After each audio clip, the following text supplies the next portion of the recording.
Les enfants bâtards ne m'appellent pas grand-mère, a déclaré ma belle-mère à mon fils de 5 ans, sa voix tranchant le silence de la cuisine comme une lame. Je me tenais derrière la porte de la salle à manger, figé sur place, tenant le cadeau d'anniversaire que je lui avais acheté. Les mots ont résonné dans la maison de Riverside, en Californie, où ma femme Rebecca, notre fils Tommy et moi-même étions arrivés 30 minutes plus tôt pour fêter les 70 ans de la femme qui venait de détruire mon monde. Mais grand-mère, je ne comprends pas, ai-je entendu la voix confuse de Tommy, encore empreinte de cette innocence que seuls les enfants de 5 ans possèdent. Papa m'a dit que tu m'aimais. Ton père t'a menti, mon chéri. Tu n'es pas vraiment mon petit-fils, car tes parents ne se sont jamais vraiment mariés devant Dieu. Vous vivez dans le péché. Je m'appelle James et, à 32 ans, je n'aurais jamais imaginé entendre ma belle-mère utiliser mon fils comme une arme dans une guerre dont je ne soupçonnais même pas l'existence. Rebecca et moi étions ensemble depuis 8 ans, mariés depuis 6 ans, mais apparemment, cela n'avait aucune importance pour Dorothy Mitchell, une femme qui allait à l'église 3 fois par semaine et jugeait le monde à travers le prisme déformé de son hypocrisie religieuse. Le cadeau m'a glissé des mains et a heurté le sol dans un bruit sourd. Dans la boîte se trouvait un collier de perles qui m'avait coûté 2 semaines de salaire en tant que technicien en électronique. De l'argent que j'aurais pu utiliser pour le fonds universitaire de Tommy, mais que j'avais dépensé parce que je voulais montrer mon respect à la matriarche de la famille. « Tommy, viens ici, mon fils », ai-je appelé, ma voix plus maîtrisée que je ne l'aurais espéré. Je suis entré dans la cuisine et j'ai vu mon fils debout près de la table, ses grands yeux bruns remplis de confusion, tandis que Dorothy restait assise sur sa chaise comme une reine sur son trône de jugement. « Papa, grand-mère a dit que je suis un bâtard. Qu'est-ce que ça veut dire ?» Dorothy a souri avec une satisfaction cruelle, comme si elle venait de marquer un point important dans un jeu auquel elle était la seule à jouer. « Cela signifie que tu es né hors du mariage sacré, mon enfant. Tes parents ont peut-être signé des papiers administratifs, mais ils n'ont jamais été unis devant le Seigneur. »« Tu te trompes, » dis-je en m'abaissant pour être à la hauteur de Tommy. « Tu es mon fils, je suis ton père, et grand-mère est confuse aujourd'hui. » Confuse. Dorothy se leva, s'appuyant sur sa canne ornée. « Je sais exactement ce que je dis, James. Vous vous êtes mariés civilement, sans Dieu, sans la bénédiction de l'Église. Pour moi, ce n'est qu'un bout de papier sans valeur spirituelle. » C'est alors que Rebecca apparut à la porte de la cuisine, portant les bagages qu'elle avait oubliés dans la voiture. « Maman, que se passe-t-il ici ?» Tommy semble perturbé. « Ta mère vient d'expliquer à notre fils pourquoi il est un bâtard, » répondis-je en voyant le visage de Rebecca pâlir. « Elle a quoi ?» Dorothy leva le menton d'un air provocateur. « Je lui ai dit la vérité que vous refusez d'accepter. Tant que vous ne vous marierez pas dans une église appropriée, avec un vrai pasteur, cet enfant restera le fruit du péché. » Tommy se mit à pleurer doucement, sans comprendre complètement les mots, mais sentant le poids de la tension dans la pièce. Je le pris dans mes bras et sentis son petit corps trembler contre ma poitrine. « Partons, » dit Rebecca, la voix brisée. « Maintenant. »« Attendez, » appela Dorothy, comme si de rien n'était. « Le déjeuner est presque prêt. J'ai fait le rôti que James aime. » Je l'ai regardée avec incrédulité. Comment pouvait-elle simplement continuer à faire semblant que tout était normal après avoir traumatisé un enfant? Vous venez de traiter mon fils de bâtard et vous voulez que nous restions pour le déjeuner. J'ai dit la vérité. Si vous n'aimez pas la vérité, c'est votre problème. Nous avons quitté la maison sans un mot, Tommy sanglotant toujours dans mes bras tandis que Rebecca portait nos affaires jusqu'à la voiture. Pendant tout le trajet du retour, je n'ai cessé de penser à l'expression satisfaite sur le visage de Dorothy lorsqu'elle a vu qu'elle avait réussi à nous blesser. Mais elle ne se doutait pas que j'avais tout enregistré sur mon téléphone. Et si vous suivez cette histoire de manipulation familiale, n'oubliez pas de vous abonner à la chaîne, car ce qui s'est passé ensuite a complètement changé la dynamique de notre famille. Car Dorothy Mitchell ne savait pas qu'elle avait affaire à quelqu'un qui documentait tout, et qui avait des relations qu'elle n'aurait jamais imaginées. Pendant tout le trajet du retour, Tommy est resté silencieux sur la banquette arrière, reniflant de temps en temps et regardant par la fenêtre. Rebecca conduisait, les mains crispées sur le volant, les jointures blanchies à force de serrer. « Papa, » a finalement dit Tommy lorsque nous sommes entrés dans notre garage, « pourquoi grand-mère a-t-elle été méchante avec moi ?» J'ai coupé le moteur et me suis tourné vers lui. Comment expliquer à un enfant de 5 ans que sa grand-mère est une fanatique religieuse qui utilise la foi comme une arme pour blesser les gens? Parfois, les adultes disent des choses méchantes lorsqu'ils sont confus, mon fils. Mais elle semblait savoir exactement ce qu'elle disait, murmura Rebecca, toujours agrippée au volant. Et elle avait raison. Dorothy Mitchell savait exactement ce qu'elle faisait. Au cours des 6 dernières années, depuis que Rebecca et moi nous étions mariés, Dorothy avait trouvé des moyens subtils de nous faire comprendre que nous étions inférieurs à ses yeux. Des commentaires venimeux déguisés en préoccupations maternelles. Des cadeaux de Noël accompagnés de cartes adressées uniquement à Rebecca, comme si je n'existais pas. Des invitations à des dîners de famille qui arrivaient avec la mauvaise date, nous garantissant d'arriver en retard et embarrassés. Mais sans prendre directement à Tommy, c'était un terrain nouveau, même pour elle. Tu te souviens quand elle a dit que notre lune de miel à Las Vegas était immorale parce qu'elle n'avait pas été bénie par un pasteur? Ai-je demandé à Rebecca alors que nous montions les escaliers de notre maison. Et quand elle a refusé de nous rendre visite à l'hôpital à la naissance de Tommy parce qu'elle ne voulait pas être complice d'une imposture familiale. Rebecca a acquiescé, ses larmes commençant enfin à couler. J'ai toujours pensé qu'elle changerait quand Tommy arriverait. Que voir son petit-fils la ferait arrêter cette folie. J'ai couché Tommy après le dîner, en lui lisant son histoire préférée sur les dragons et les chevaliers. Quand il s'est endormi, j'ai finalement pris mon téléphone et écouté l'enregistrement que j'avais fait. La voix de Dorothy sortait clairement du haut-parleur. Les enfants bâtards ne m'appellent pas grand-mère. Leurs parents ont peut-être signé des papiers administratifs, mais ils n'ont jamais été unis devant le Seigneur. Rebecca cessa de ranger la cuisine lorsqu'elle entendit cela. « Tu as enregistré ça ?»« Par instinct, » ai-je répondu. « Je travaille dans l'électronique depuis 15 ans. Je documente tout ce qui pourrait poser problème plus tard. Que allons-nous faire de ça ?» Bonne question. Dorothy Mitchell n'était pas seulement une belle-mère difficile, elle était aussi un pilier de la communauté religieuse de Riverside. Elle était à la tête du groupe de femmes de l'église baptiste Mount Calvary, organisatrice du bazar caritatif annuel et bénévole au refuge local. Pour le monde extérieur, c'était une veuve dévouée qui avait élevé 3 enfants après la mort de son mari dans un accident du travail. Mais je connaissais la vérité sur Dorothy Mitchell. Je savais qu'elle avait eu 2 mariages avant celui de mon beau-père, qu'elle oubliait commodément de mentionner. Je savais qu'elle avait manipulé l'héritage de sa mère pour exclure ses frères et sœurs. Je savais qu'elle envoyait des lettres anonymes à ses voisins pour dénoncer leur comportement immoral. Lettres que j'avais interceptées lorsque j'avais installé le système de sécurité dans sa maison l'année précédente. Dorothy Mitchell avait construit toute sa vie sur l'hypocrisie, jugeant les autres pour des péchés qu'elle-même avait commis en secret. Elle ne peut pas continuer à faire ça, a déclaré Rebecca en s'asseyant à côté de moi sur le canapé. Tommy va grandir en pensant qu'il y a quelque chose qui ne va pas dans notre famille. Pire que ça, ai-je répondu en repassant l'enregistrement. Elle va le faire devant d'autres personnes. À l'église, lors d'événements familiaux. Elle va utiliser notre fils comme exemple de ce qui arrive quand on vit dans le péché. Rebecca m'a pris la main. Alors, qu'est-ce qu'on fait? J'ai regardé la photo encadrée sur notre table basse. Notre famille à Noël dernier, Tommy souriant entre nous deux, vêtu du pull rouge que Dorothy lui avait offert. À l'époque, j'avais pensé que c'était un signe qu'elle acceptait enfin notre famille. Maintenant, je réalisais que ce n'était qu'une autre manipulation. Elle habillait le garçon avec des vêtements qu'elle avait achetés pour des photos qu'elle partagerait à l'église, créant l'illusion d'une grand-mère aimante tout en semant les graines de la honte sur son statut de bâtard. Tu te souviens quand tu m'as raconté la première fois où Dorothy t'a fait du mal? Rebecca soupira. J'avais 17 ans. Elle a dit que ma jupe était trop courte pour aller à l'église et que j'essayais de séduire les garçons saints avec ma chère pécheresse. Devant toute la congrégation. Et quand tu as amené ton ex-petit ami pour le présenter à la famille? Elle a dit qu'il avait le sang impur parce que sa famille venait du Mexique. Elle a fait tout un sermon sur le fait que le Seigneur voulait que les races restent séparées. Et maintenant, elle fait la même chose avec Tommy. Rebecca s'essuya les yeux avec le dos de la main. Ma mère m'a contrôlé toute ma vie avec cette religion manipulatrice. Elle m'a fait me sentir sale, inadéquate, toujours obligée de prouver que j'étais assez bonne. Je ne la laisserai pas faire ça à mon fils.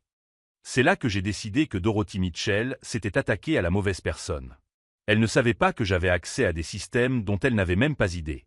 Elle ne savait rien de mes contacts dans la communauté technique, des personnes capables de tracer n'importe quelle empreinte numérique.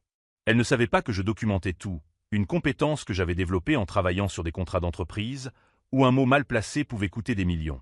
Plus important encore, elle ne savait pas que j'avais découvert ses secrets les plus sombres en installant des équipements chez elle. Dorothy Mitchell passerait toute sa vie à juger ma famille pour ne pas suivre ses règles religieuses tordues.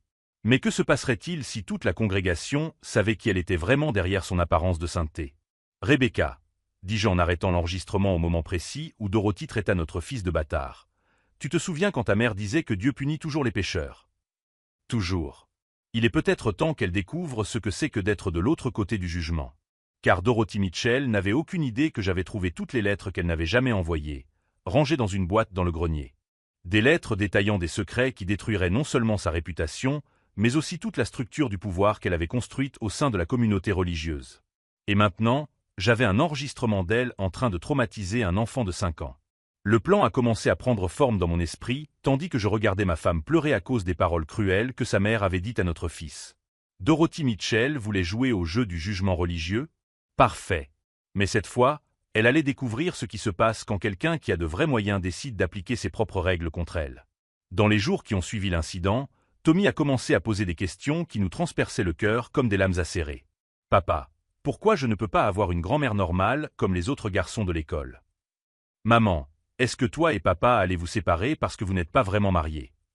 Si je suis un bâtard, ça veut dire que je suis une mauvaise personne. » Chaque question était un coup de poignard, d'autant plus qu'elle venait d'un enfant qui, jusqu'à une semaine auparavant, se réveillait enthousiaste à l'idée de rendre visite à grand-mère Dot le week-end.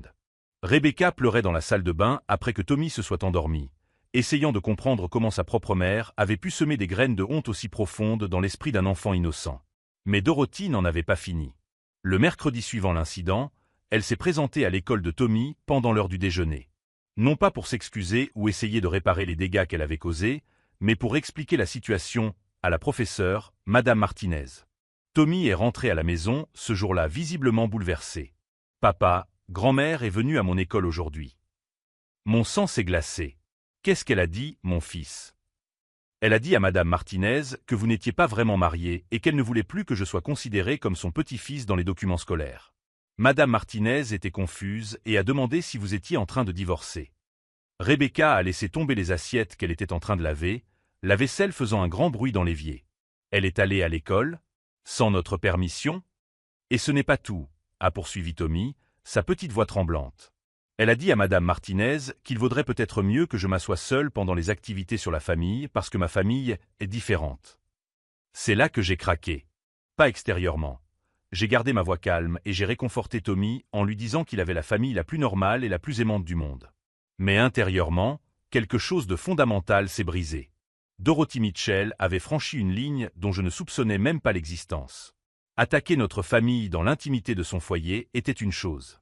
Mais apporter son venin à l'école de Tommy, l'exposer publiquement, faire en sorte qu'un enfant de 5 ans ait honte de sa propre famille devant ses camarades et ses professeurs, c'était la guerre.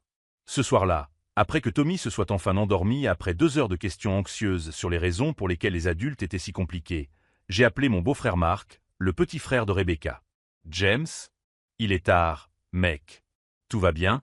Mark, je dois te raconter quelque chose que ta mère a fait aujourd'hui. » Je lui ai expliqué l'incident à l'école, m'attendant à de l'indignation ou au moins à de la surprise. Au lieu de cela, j'ai entendu un profond soupir à l'autre bout du fil. Elle a fait la même chose avec Jessica quand elle a découvert qu'elle vivait avec moi sans être mariée, a-t-il dit, faisant référence à sa petite amie. Elle a appelé le patron de Jessica à l'hôpital et lui a dit qu'elle vivait dans le péché avec un homme qui n'avait pas honoré ses engagements envers Dieu. Quoi? Quand est-ce que ça s'est passé? Il y a 6 mois. Jessica a failli perdre son emploi. Le directeur de l'hôpital est un fervent chrétien, et il était sincèrement inquiet que le fait d'avoir une pécheresse dans son équipe puisse nuire à la moralité du lieu de travail. J'ai senti ma tension monter. Pourquoi ne nous en as-tu jamais parlé? Parce que maman a menacé de couper les ponts avec moi si je répandais des mensonges à son sujet. Elle a dit qu'elle ne faisait que remplir son devoir chrétien en signalant les comportements immoraux. Et tu l'as cru? Non, soupira à nouveau Mark. Mais Jessica m'a demandé de ne pas créer de drame familial. Elle a réussi à garder son emploi, alors nous avons laissé passer. Mark, elle fait la même chose avec Tommy. Un enfant de 5 ans. Il y eut un long silence. Elle est vraiment allée à son école, et elle a dit à la maîtresse que notre famille était anormale. Tommy est revenu en demandant s'il y avait quelque chose qui n'allait pas chez nous. Salope, murmura Mark, et j'entendis Jessica dire quelque chose en arrière-plan. Jessica dit qu'il faut faire quelque chose. Que si elle s'en prend à un enfant maintenant, elle ne s'arrêtera pas là. C'est alors que j'ai parlé à Mark de l'enregistrement que j'avais fait. Tu l'as enregistré en train de traiter Tommy de bâtard. Chaque mot. James, dit Mark d'un ton grave, tu dois savoir que maman prépare quelque chose de plus grave. La semaine dernière, elle m'a appelé pour me demander des détails sur ton travail. Combien tu gagnes, si vous avez des dettes. Elle a dit qu'elle était inquiète pour la situation financière de Tommy. Qu'est-ce que tu as répondu? que cela ne la regardait pas. Mais elle a insisté, disant qu'en tant que seule véritable figure maternelle dans la vie de Tommy, elle avait le droit de savoir s'il était élevé correctement. Le puzzle a commencé à se former dans mon esprit. Dorothy ne jugeait pas seulement notre famille pour des raisons religieuses. Elle montait un dossier, recueillait des informations, préparait le terrain pour quelque chose de beaucoup plus grand. Marc, sais-tu quelque chose au sujet des mariages précédents de ta mère? Quel mariage précédent? Avant d'épouser ton père, elle a été mariée 2 fois. Une fois à l'âge de 17 ans, pendant moins d'1 an. Une autre fois à 22 ans, également pendant une courte période. C'est impossible. Maman a toujours dit que papa était son seul mari, son seul véritable amour. Et sais-tu comment elle a obtenu l'héritage de votre grand-mère? Quel héritage? J'ai expliqué à Marc les documents que j'avais trouvés dans le grenier de Dorothy l'année précédente, lorsque j'avais installé le système de sécurité dans sa maison. Des certificats de mariage qu'elle avait cachés. Des testaments modifiés. Des lettres dans lesquelles elle admettait avoir manipulé le partage de l'héritage pour exclure les frères de son beau-père. Bon sang, murmura Marc. Tu es en train de dire que notre mère est une menteuse compulsive qui a volé un héritage? Je dis que ta mère a construit toute sa vie sur l'hypocrisie et qu'elle utilise notre famille comme bouc émissaire pour se sentir supérieure. Et maintenant, elle implique des enfants. Exactement. Marc resta silencieux pendant un long moment. Qu'est-ce que tu vas faire? C'est là que j'ai pris ma décision. Dorothy Mitchell voulait jouer au jeu de la moralité religieuse. Elle voulait juger notre famille selon ses normes hypocrites. Elle voulait utiliser un enfant innocent comme arme dans sa guerre personnelle contre tout ce qui défiait son contrôle. Parfait. Marc, tu connais le pasteur Henderson de l'église de ta mère? Oui. Pourquoi? Et tu sais qui sont les autres dirigeants de la congrégation? Ceux qui prennent les décisions concernant le leadership féminin? Certains. Maman en parlait souvent. Pourquoi tu me demandes ça? Pourquoi Dorothy Mitchell tient-elle tant à parler de péché et de moralité? Alors donnons-lui exactement ce qu'elle demande. Car ce que Dorothy ignorait, c'est que je n'avais pas seulement trouvé des preuves de ses secrets passés. J'avais toute la documentation. Des copies certifiées conformes. Des enregistrements où elle avouait avoir manipulé les gens. Et des photos de lettres manuscrites où elle admettait avoir menti à la congrégation sur son histoire personnelle pendant des années. Dorothy Mitchell avait passé toute sa vie à se forger une réputation de sainteté au sein de l'église baptiste Mount Calvary. Elle était respectée, admirée, considérée comme un exemple de veuve dévouée et de grand-mère aimante. Et si toute la congrégation découvrait que la femme qui leur enseignait la moralité familiale avait caché ses multiples mariages, volé l'héritage de membres de sa famille et traumatisait un enfant de 5 ans par pur sadisme? Marc, dis-je d'une voix désormais parfaitement calme, ta mère tient tant à parler des bâtards et des familles inadéquates? Alors montrons à toute sa communauté religieuse quel genre de personne elle est réellement derrière sa façade de sainteté. Tu vas la dénoncer? Je vais faire mieux que ça. Je vais utiliser ses propres règles et valeurs contre elle. Ce sera instructif pour toutes les personnes concernées. Car Dorothy Mitchell n'avait aucune idée qu'elle s'en était prise à quelqu'un qui documentait tout de manière professionnelle, qui avait accès à des systèmes de vérification dont elle n'imaginait même pas l'existence, et qui avait désormais une motivation personnelle pour utiliser ses compétences contre elle. Mais plus important encore, elle ne savait pas que Tommy, le bâtard de 5 ans qu'elle avait humilié, était le petit-fils d'un homme qui était mort en tant que diacre dans la même église où elle prétendait être sainte. Et quand la congrégation découvrirait que Dorothy Mitchell attaquait la mémoire de l'un des membres les plus respectés de l'église par l'intermédiaire d'un enfant innocent, eh bien, ce serait intéressant à voir. Marc, peux-tu organiser une réunion avec le pasteur Henderson pour la semaine prochaine? Dis-lui qu'il s'agit d'une question morale urgente concernant le leadership féminin dans l'église. Je peux. Mais James, tu es sûr de toi? Sa mère est allée à l'école de Tommy aujourd'hui, Marc. Elle s'est servie d'un enfant comme d'une arme. Il est temps qu'elle apprenne qu'il y a des conséquences à ce genre de comportement. Pourquoi Dorothy Mitchell tenait-elle tant à jouer au jeu du jugement religieux? Alors jouons. Mais cette fois, toutes cartes sur table. Au cours des 3 jours qui ont suivi ma conversation avec Marc, je me suis plongé dans ce que j'avais baptisé en interne Opération Vérité Divine. En tant que technicien en électronique spécialisé dans les systèmes de sécurité, j'avais accès à des outils et des ressources dont Dorothy n'aurait jamais imaginé l'existence. Mais d'abord, je devais méticuleusement organiser toutes les preuves que j'avais recueillies au cours de l'année écoulée. Le jeudi matin, pendant que Rebecca emmenait Tommy à l'école, j'ai étalé tous les documents sur la table de notre salle à manger. Les certificats de mariage de Dorothy qu'elle avait cachés à sa famille.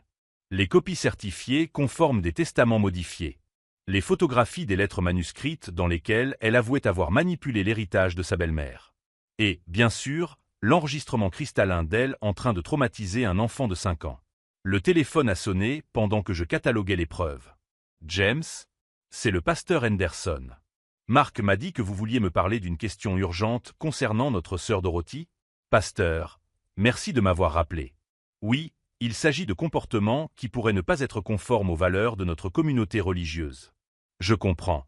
Dorothy est l'une de nos leaders les plus dévoués depuis 15 ans. De quel type de comportement s'agit-il? Il vaut mieux que nous en discutions en personne. J'ai des documents qui, je pense, méritent d'être examinés par les responsables de l'Église. Des documents. Des preuves de divergence entre ce que sœur Dorothy enseigne publiquement et son comportement en privé, notamment en ce qui concerne les questions de moralité familiale. Il y eut un long silence. James, ce sont des accusations très graves. Dorothy Mitchell est respectée par toute notre congrégation. Je comprends, pasteur. C'est pourquoi je pense qu'il est important que vous voyiez les preuves avant de vous forger une opinion. Puis-je vous rencontrer demain? Très bien. Venez à mon bureau à 14 heures. Pendant ce temps, Dorothy poursuivait sa campagne d'humiliation. Mardi, elle avait appelé la mère de Rebecca pour lui raconter sa version déformée de notre mariage illégitime. Mercredi, elle avait publié une prière sur Facebook demandant à Dieu d'éclairer les familles qui vivent dans le péché. Une publication qui avait suscité de nombreux commentaires inquiets de la part de nos voisins au sujet de notre situation. Mais ce qui a vraiment accéléré mon calendrier, c'est l'appel que j'ai reçu de Tommy jeudi après-midi. Papa, grand-mère est encore venue à l'école. Mon sang s'est glacé. Qu'est-ce qu'elle a fait cette fois? Elle a apporté des biscuits à ma classe et a dit à tout le monde que toi et maman n'étiez pas vraiment mariés. Sarah m'a demandé si j'étais adopté, et Miguel a dit qu'il comprenait maintenant pourquoi j'étais différent. Rebecca m'a arraché le téléphone des mains. Tommy, mon chéri, grand-mère, est confuse à propos de certaines choses. Tu n'es pas différent, tu es parfait tel que tu es.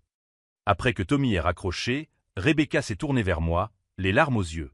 Elle détruit notre fils publiquement. Combien de fois encore allons-nous laisser cela se produire? Plus jamais, ai-je répondu en prenant mon ordinateur portable. Il est temps de montrer à Dorothy Mitchell ce qui arrive quand on s'en prend à un enfant. J'ai passé toute la nuit à peaufiner ma présentation pour le pasteur Henderson. Il ne suffirait pas de montrer les preuves, il faudrait les replacer dans le contexte des valeurs et des structures prônées par l'Église elle-même. J'ai créé une chronologie détaillée montrant comment Dorothy avait systématiquement violé les principes chrétiens qu'elle défendait publiquement. Mentir sur son passé. Manipuler l'héritage familial. Utiliser un enfant comme arme dans des disputes entre adultes. Juger les autres pour des péchés qu'elle-même avait commis en secret. Mais le coup de maître serait de montrer comment elle violait la mémoire de son propre beau-père. Robert Mitchell, père de Rebecca et Mark, avait été diacre de l'église baptiste Mount Calvary pendant 20 ans avant de mourir dans un accident du travail. On se souvenait de lui comme d'un homme de foi sincère, qui prônait l'amour et l'acceptation plutôt que le jugement et la condamnation. Et maintenant, sa veuve utilisait son nom pour attaquer le petit-fils qu'il n'avait jamais eu la chance de connaître. Le vendredi matin, j'ai reçu un message qui a complètement changé ma stratégie. Il venait de Jessica, la petite amie de Mark. James, tu dois savoir quelque chose. Dorothy a appelé l'hôpital où je travaille hier et a dit à mon supérieur que j'étais moralement compromise parce que je vivais avec Mark sans être mariée. Elle a dit qu'en tant que chrétienne fervente, elle avait le devoir d'informer les institutions des comportements qui pourraient affecter l'environnement de travail. Ma mâchoire s'est crispée. Dorothy n'attaquait pas seulement notre famille, elle essayait systématiquement de détruire toute personne qui défiait ses règles tordues. Et ce n'est pas tout, poursuivait le message. Elle a mentionné qu'elle prévoyait de faire de même avec d'autres personnes vivant dans le péché, dans la communauté. Elle a déclaré que sa mission divine était de purifier la région des influences immorales. Dorothy Mitchell avait déclaré la guerre totale à toute famille qui ne se conformait pas à ces normes hypocrites. Et si vous suivez cette escalade de vengeance familiale, abonnez-vous à la chaîne, car ce qui s'est passé ensuite a montré que certaines personnes sous-estiment complètement à qui elles ont affaire. J'ai immédiatement appelé Mark. « Ta mère prépare une croisade », lui ai-je dit. Jessica m'a parlé de l'appel à l'hôpital. Dorothy n'aura de cesse de détruire toute personne qui remet en question son autorité morale. Bon sang, a murmuré Mark. Elle croit vraiment qu'elle fait la volonté de Dieu. Elle y croit suffisamment pour traumatiser des enfants au nom de la religion. Mais Mark, cela renforce en fait notre plan. Comment ça? Parce que maintenant, il ne s'agit plus seulement de protéger Tommy. Il s'agit de protéger toute la communauté d'une fanatique qui utilise la foi comme une arme pour contrôler et détruire des familles. J'ai peaufiné ma présentation une fois de plus, en y incluant désormais le comportement systématique de Dorothy. Il ne s'agissait pas seulement d'hypocrisie personnelle, mais d'abus spirituels à l'échelle communautaire. À 13h45, je me suis garé devant l'église baptiste Mount Calvary. Le bâtiment en briques rouges semblait paisible sous le soleil automnal de Californie, ses vitraux reflétant la lumière de l'après-midi. Dorothy Mitchell avait passé 15 ans à se forger une réputation dans cette communauté. 15 ans à être considérée comme un exemple de veuve dévouée et de leader moral. 15 ans à enseigner aux autres femmes les valeurs familiales chrétiennes. Dans 30 minutes, le pasteur Henderson saurait exactement quel genre de personne était Dorothy Mitchell derrière sa façade de sainteté. Je pris mon dossier de preuves et pris une profonde inspiration. À l'intérieur se trouvaient des documents qui non seulement détruiraient la réputation de Dorothy, mais montrerait à toute la congrégation comment elle avait utilisé la mémoire de son mari décédé pour légitimer des comportements qu'il n'aurait jamais approuvés. Robert Mitchell avait prêché l'amour inconditionnel. Dorothy prêchait le jugement conditionnel. Robert avait enseigné le pardon. Dorothy pratiquait la vengeance. Robert avait embrassé les marginaux. Dorothy les attaquait. Et quand la congrégation apprendrait que la veuve dévouée s'en prenait à son petit-fils, un enfant innocent de 5 ans, au nom d'une interprétation déformée des valeurs que Robert défendait réellement. Eh bien, cela serait intéressant à voir. Pourquoi Dorothy Mitchell tenait-elle tant à parler de bâtards et de familles inadéquates? Alors montrons à toute sa communauté religieuse qui vivait réellement en contradiction avec les valeurs chrétiennes. Je suis entré dans l'église en sachant qu'après cette conversation, il n'y aurait pas de retour en arrière possible. Dorothy avait provoqué cette confrontation en s'en prenant à un enfant. Elle allait maintenant découvrir le prix à payer pour avoir utilisé toute une congrégation comme arme contre sa propre famille. Le pasteur Henderson m'attendait dans son bureau, sans savoir qu'il était sur le point de découvrir que l'une des leaders les plus respectés de son église était en fait une manipulatrice qui avait passé des années à mentir à toute la communauté religieuse. Il était temps que Dorothy Mitchell connaisse la véritable justice divine. Pasteur Henderson, ai-je commencé en ouvrant mon dossier de preuves. Ce que je vais vous montrer peut être perturbant, mais je pense que la congrégation mérite de connaître la vérité sur l'une de ses leaders. Le pasteur Henderson ajusta ses lunettes et se pencha en avant tandis que je disposais les premiers certificats de mariage sur le bureau de son bureau. Ce sont les certificats de mariage de sœur Dorothy datant de 1967 et 1972. Les deux se sont soldés par un divorce. Mais Dorothy nous a toujours dit que Robert était son seul mari. Exactement. Et ici, ai-je poursuivi en sortant un autre document, se trouve le certificat de modification testamentaire de sa belle-mère, signé 3 jours avant le décès de cette dernière. Dorothy a tout hérité, excluant les autres enfants de la famille Mitchell.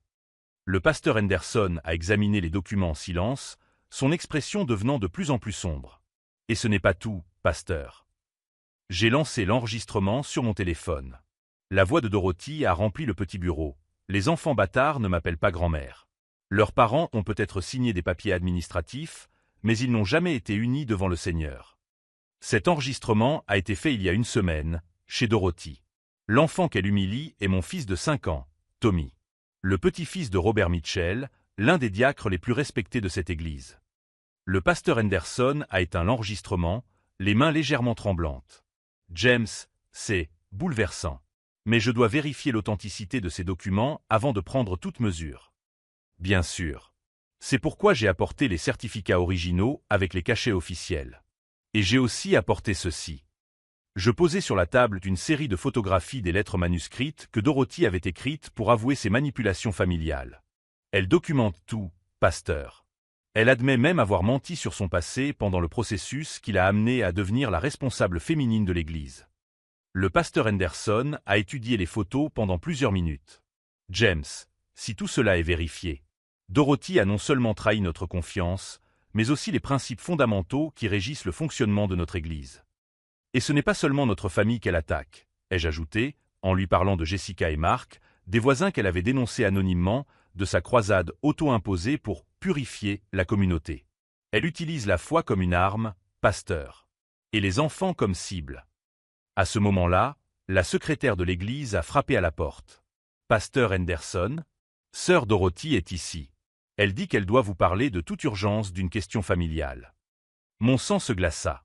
Dorothy avait découvert que nous étions en réunion. Faites-la entrer, dit le pasteur Henderson en rassemblant rapidement les documents.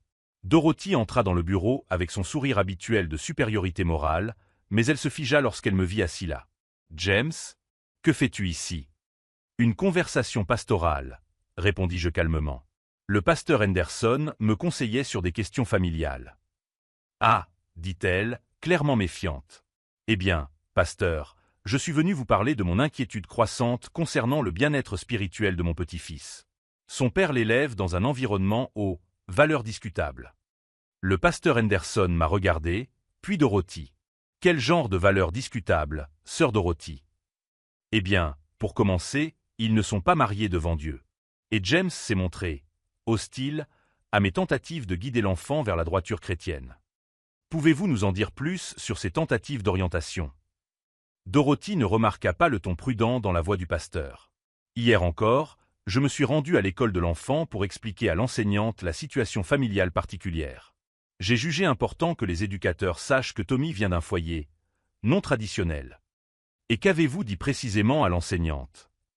Juste la vérité. Que ses parents vivent dans le péché et qu'il est, techniquement parlant, un bâtard. Le silence dans le bureau était assourdissant. Le pasteur Henderson ouvrit lentement le tiroir de son bureau et en sortit l'enregistrement que je lui avais laissé. Dorothy, pourriez-vous expliquer cela? Il lança l'enregistrement. La voix de Dorothy résonna dans le bureau. Les enfants bâtards ne m'appellent pas grand-mère. Le visage de Dorothy pâlit complètement. Comment? Où avez-vous trouvé ça? James a enregistré cette conversation chez lui la semaine dernière, dit le pasteur Henderson. Mais ce n'est que le début, Dorothy. Il étala les certificats de mariage sur la table. Pouvez-vous expliquer pourquoi vous avez menti à la congrégation au sujet de vos antécédents matrimoniaux? Dorothy regarda les documents comme s'il s'agissait de serpents venimeux. C'était il y a longtemps. Cela n'a aucune importance. Et ceci? Demanda le pasteur Henderson en montrant les documents relatifs à l'héritage manipulé. Comment justifiez-vous d'avoir exclu les frères de Robert de l'héritage familial? Ils n'étaient pas dignes. J'ai pris soin de ma belle-mère jusqu'à la fin. Dorothy, le pasteur Henderson se leva, sa voix portant désormais l'autorité de 15 ans à la tête de la congrégation. Vous avez passé des années à enseigner aux autres femmes les valeurs familiales chrétiennes tout en cachant vos mariages précédents. Vous avez jugé des familles parce qu'elles ne suivaient pas votre interprétation des Écritures tout en manipulant des héritages. Et maintenant, vous vous en prenez à un enfant innocent, le petit-fils du diacre Robert Mitchell, en utilisant un langage qu'il n'approuverait jamais. Dorothy a finalement compris l'ampleur de ce qui se passait. Pasteur, vous ne comprenez pas. J'essayais simplement de protéger les valeurs de l'Église. Protéger les valeurs de l'Église en traumatisant un enfant de 5 ans? En traitant le petit-fils de l'un de nos diacres les plus respectés de bâtards? Mais ils ne sont pas vraiment mariés. Dorothy, dit le pasteur Henderson en prenant la Bible sur son bureau, Jésus a dit, « Laissez venir à moi les petits-enfants, et ne les en empêchez pas, vous avez fait exactement le contraire. » À ce moment-là, on frappa à nouveau à la porte. « Pasteur ?» La secrétaire réapparut. « Désolé de vous interrompre, mais plusieurs personnes sont ici pour vous parler de sœur Dorothy. Elles disent que c'est urgent. » Le pasteur Henderson et moi échangeâmes un regard. « Qui sont-ils » La famille Stevens dit qu'elle a dénoncé leur fils à son employeur. Les Martinez disent qu'elle a répandu des rumeurs sur leur mariage dans la communauté. Et il y a une femme ici avec des documents disant que Dorothy l'a empêchée de faire du bénévolat au refuge parce qu'elle était divorcée.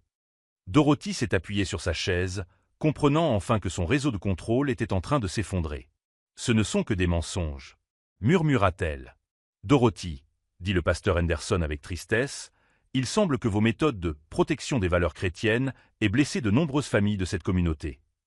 C'est alors que Dorothy commit son erreur finale. « Eh bien, » dit-elle, sa voix reprenant ce ton de supériorité morale que je connaissais si bien, « si vous ne voyez pas que je défends la sainteté du mariage et de la famille, alors cette Église a perdu son chemin spirituel. Je devrais peut-être trouver une congrégation qui apprécie vraiment la droiture. » Le pasteur Henderson ferma lentement la Bible. « Dorothy Mitchell, dit-il formellement, vous êtes suspendu de toutes vos fonctions de direction au sein de l'Église baptiste Mount Calvary, avec effet immédiat. Une enquête approfondie sera menée sur vos activités pendant la période où vous avez occupé des postes d'autorité. Vous ne pouvez pas me faire ça. J'ai consacré 15 ans de ma vie à cette Église. Et pendant ces 15 années, répondis-je calmement, vous avez utilisé votre position pour juger et attaquer les familles qui ne correspondaient pas à votre interprétation déformée de la foi. La différence, c'est que Robert Mitchell prêchait l'amour et l'acceptation. Vous prêchez la condamnation et le contrôle. Dorothy me regarda avec une haine pure. Vous avez détruit ma vie. Non, Dorothy. Vous avez détruit votre propre vie au moment où vous avez décidé de traiter un enfant innocent de bâtard. Je n'ai fait que documenter qui vous êtes vraiment. Elle quitta le bureau en claquant la porte, mais je pouvais entendre les voix des autres familles dans le couloir, toutes racontant comment Dorothy Mitchell avait attaqué leur vie au nom d'une religiosité hypocrite. Le pasteur Henderson s'est tourné vers moi. James, je suis désolé pour ce que votre famille a enduré. Et je suis encore plus désolé que cela se soit produit alors qu'elle représentait notre Église. Merci, pasteur. Mais Dorothy a choisi cette voie lorsqu'elle a décidé d'utiliser un enfant comme arme. Car ce que Dorothy Mitchell n'avait pas compris jusqu'à ce moment final où elle a été confrontée à 15 ans d'hypocrisie documentée était simple. Quand on s'en prend à un enfant, on réveille quelque chose de primitif et d'impitoyable chez les parents. Et certains parents ont des ressources que vous n'auriez jamais imaginées. Mais le véritable rebondissement était encore à venir. Car tandis que Dorothy quittait l'église humiliée et suspendue, j'avais une dernière surprise qui l'attendait. Une surprise qui impliquerait non seulement la congrégation, mais toute la communauté de Riverside, qui découvrirait exactement quel genre de personne Dorothy Mitchell avait été pendant des décennies. 2 semaines après l'expulsion de Dorothy de l'église, j'ai reçu un appel du pasteur Henderson. James, j'ai pensé que tu aimerais savoir que cette famille différente sont venues me voir avec des histoires sur Dorothy. Elle s'en prenait systématiquement à toute personne qui ne suivait pas ses interprétations extrêmes de la foi. Et l'enquête. Elle a révélé plus que ce à quoi nous nous attendions. Dorothy a utilisé les fonds de l'Église pour mener ses enquêtes morales sur les familles de la communauté. Elle a engagé un détective privé pour espionner ses voisins et collecter des informations personnelles. L'ironie était parfaite. Dorothy avait passé des années à prêcher la moralité tout en violant la vie privée de dizaines de personnes. Mais la véritable satisfaction est venue lorsque Rebecca m'a raconté la réaction de Tommy. « Papa, la maîtresse a dit que grand-mère ne peut plus venir à l'école. Cela signifie-t-il que je ne suis plus un bâtard ? Tu n'as jamais été un bâtard, mon fils.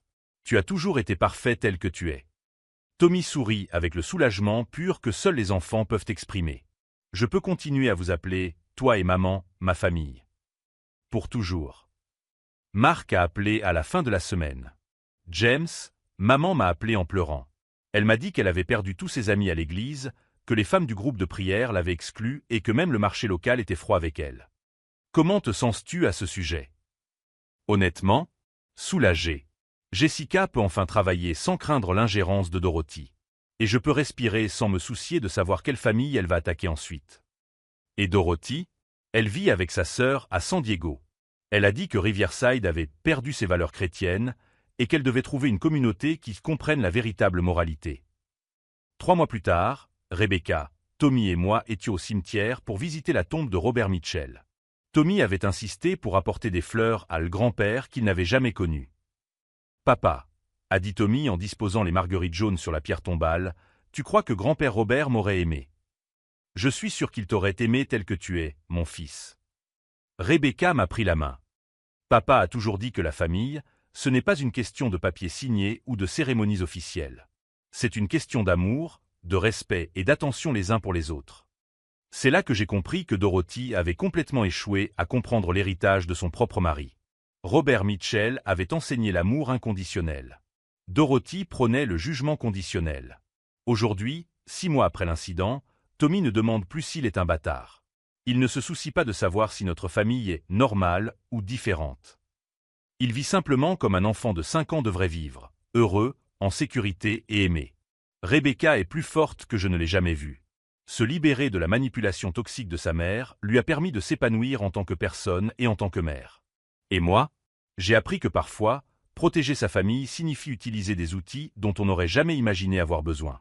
La dernière nouvelle que nous avons eue de Dorothy nous est parvenue par l'intermédiaire de Marc. Elle a essayé de rejoindre 3 églises différentes à San Diego, mais toutes ont refusé son leadership après avoir vérifié ses références auprès de l'église baptiste Mount Calvary. Apparemment, l'hypocrisie a une date d'expiration. La vérité sur Dorothy Mitchell s'est répandue au-delà de Riverside. D'autres familles qu'elle avait attaquées au fil des ans ont commencé à se manifester, partageant leurs propres histoires de manipulation et de jugement cruel. Mais la leçon la plus importante n'était pas celle de la vengeance ou de la justice. Elle concernait le pouvoir de documenter la vérité et d'utiliser cette vérité pour protéger les personnes vulnérables. Dorothy pensait pouvoir s'en prendre à un enfant innocent sans conséquence. Elle a découvert que lorsque vous vous en prenez à la famille de quelqu'un, en particulier à un enfant, vous réveillez quelque chose que vous ne pouvez pas contrôler. Si vous avez suivi ce parcours de transformation familiale jusqu'ici, abonnez-vous à la chaîne pour découvrir d'autres histoires sur la façon dont la vérité finit toujours par éclater, même lorsqu'il semble que l'hypocrisie l'emporte. Car au final, Tommy a appris la leçon la plus précieuse qui soit. Une vraie famille ne se définit pas par des certificats ou une approbation extérieure. Elle se définit par l'amour que vous donnez et recevez chaque jour. Et c'est une vérité qu'aucune Dorothy Mitchell au monde ne peut détruire.